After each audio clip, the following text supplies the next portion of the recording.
السلام عليكم. كتير من الأحبة بيسألوا سؤال مهم كتير برمضان، بيقولوا نحن ما حاسين بلذة العبادة برمضان. صحيح عم نصوم، صحيح عم نضبط حالنا ونضبط أعصابنا، بس ما عم بستلذ وأوصل للذة اللي أنا بدي إياها وأنا عم بتمناها برمضان. يعني أنا عم بقرأ قرآن صحيح، بس ما عم بحس بطعمته.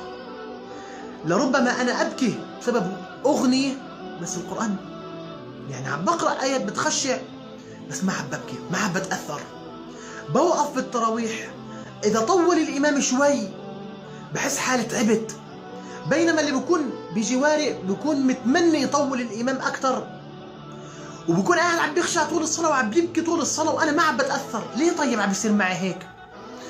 أنا لما أكون بمجلس بحلقة علم بدرس للشيخ بالصلاة أو على التلفزيون بقعد بطلع بالساعة إمتى حيخلص، بينما لو كنت على مسلسل أو عم بشرب بول بتمنى ما يخلص هالمسلسل وبتضايق. لربما إذا انتهت الحلقة بقول يا رب يحطوا حلقة تانية عشان أحضر.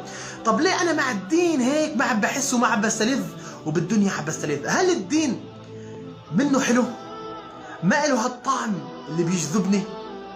أخي في الله، الدين والقرآن والصلاة ومجالس العلم والله فيها لذة وفيها طعم، كما قال أحد السلف: والله إننا لفي سعادة لو يعلمها الملوك وأبناء الملوك لجالدونا عليها، أو قال لقاتلونا عليها بالسيوف. يعني في لذة ما بعدها لذة. حبيبك صلى الله عليه وسلم كان يقوم من الليل حتى تتفطر قدماه، يعني الدم يصير ينزل منهم.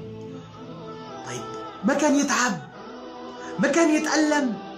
شو هي اللذة اللي كانت تنسيه هذا الألم وهذا الوجع؟ أنا كيف بدي أوصل لمثل ما كان النبي صلى الله عليه وسلم يقول: أرحنا بها يا بلال. الإنسان يدخل برمضان يعيش بروحانية وعالم آخر. نفسي أعيش هالإحساس. أخي، هالإحساس لحتى تحس فيه لازم تشيل نوع من الفيروس بجسمك.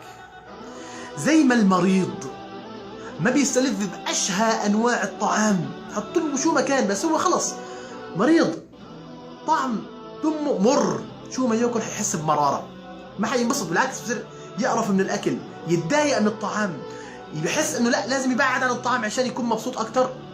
كذلك القلب لما يمرض بالذنوب والمعاصي بصير بده يبعد أو يحس بمرارة بالطاعة، بحس بتعب بقيام الليل، بحس بزهق. لربما هو عم يقرأ قرآن. شيل المعاصي من قلبك. انت قبل ما تقرأ قرآن، قبل ما تفوت بالصلاة، بلش استغفر رب العالمين، استغفر، سيد الاستغفار من هون وتسبيح من هون وكل القلب عم ينضف القلب صار نظيف.